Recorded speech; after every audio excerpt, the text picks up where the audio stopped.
Bonjour, nous sommes dans notre émission Il est temps. Il s'agit de quel temps? Le temps de Dieu, mais aussi pour nous.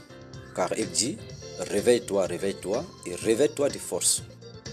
Prends courage, marque les pas, porte tes habits de combat et avance avec le Seigneur. Car l'homme aussi a un temps. Le temps de s'élever, de changer de position, le temps de réfléchir autrement, le temps de faire certaines choses pour soi-même, de réaliser, d'atteindre le but et de donner aussi à Dieu sa place dans nos vies. Le temps de chercher Dieu, le connaître davantage, de le comprendre, car la terre l'appartient. Bien sûr, nous nous encourageons pendant que nous sommes déjà dans ce chemin et que Dieu nous donne les forces de continuer. Car la terre appartient à Dieu. Il l'a prêtée aux hommes pour un temps. Et chacun de nous bien-aimés, nous devons préparer le rapport, le bilan de notre vécu. Comment nous avons gardé la terre que Dieu nous a cédée, c'est-à-dire comment nous avons géré nos relations, comment nous avons gardé tout ce que Dieu nous a donné, les biens, les enfants, les parents, la mission qu'il nous a confiée, bref, notre responsabilité dans toutes les formes, quel que soit ce que nous sommes, quelle que soit notre nature, ce que Dieu a fait de nous, quel que soit ce que nous faisons. Car Dieu est partout dans le monde, dans tout ce qui se passe.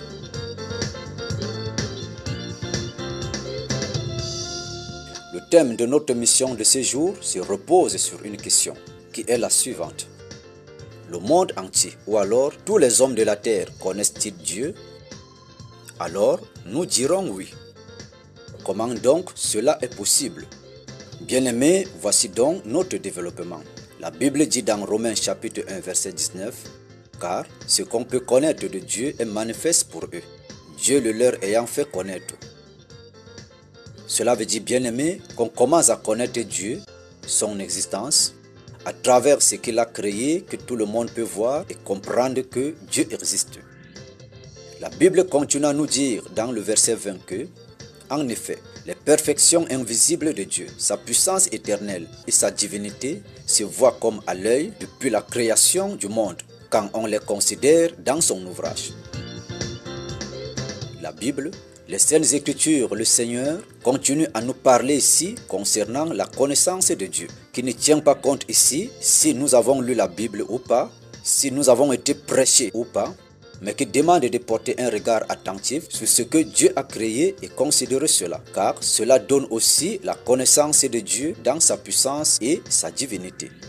La Bible nous éclaire ici dans Romains chapitre 1 verset 32 que, ayant connu Dieu à travers ce qu'il a créé, ne l'ont point glorifié comme Dieu. Ils ont changé la gloire de Dieu incorruptible en image représentant l'homme corruptible, des oiseaux, des quadrupèdes, des reptiles. Bien-aimés, nous avons l'habitude de dire « Non, laissons-les, ils ne connaissent pas Dieu, pardonnons-le parce qu'ils ne connaissent pas Dieu. » Non, bien-aimés, pour le pardon, nous pardonnons parce que Dieu nous a recommandé de pardonner et non parce que telle ou telle personne ne connaît pas Dieu. Car tout le monde connaît Dieu à son niveau, dans sa dimension, dans son cadre, dans sa position.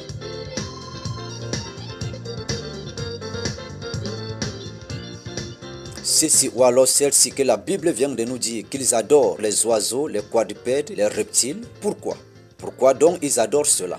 Parce qu'ils savent que c'est Dieu qui a créé toutes ces choses, ces êtres vivants.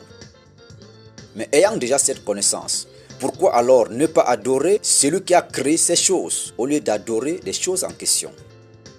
Bien-aimé, toute personne connaît premièrement Dieu à travers ce que Dieu a créé. C'est pour cela que le monde entier sera jugé.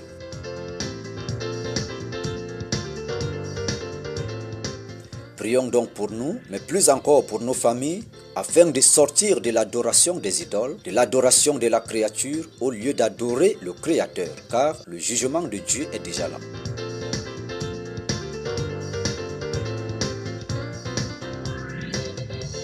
Nous notons aussi que toute personne qui connaît déjà discerner le bien et le mal connaît Dieu à partir de ce niveau. Car cette connaissance que j'ai bien fait, j'ai fait mal, vient de Dieu.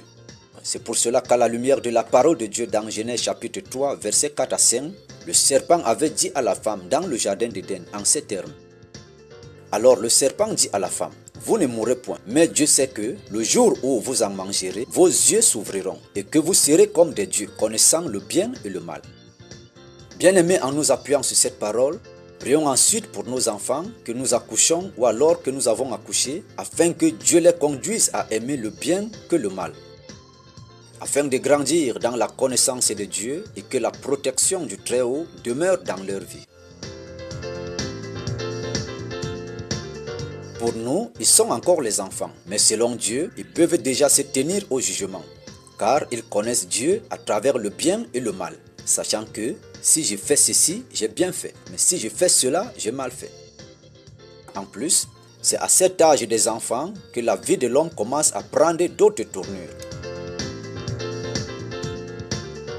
Que Dieu nous aide à revenir à lui, afin qu'il nous porte continuellement dans son cœur et qu'il nous transporte dans son royaume éternel.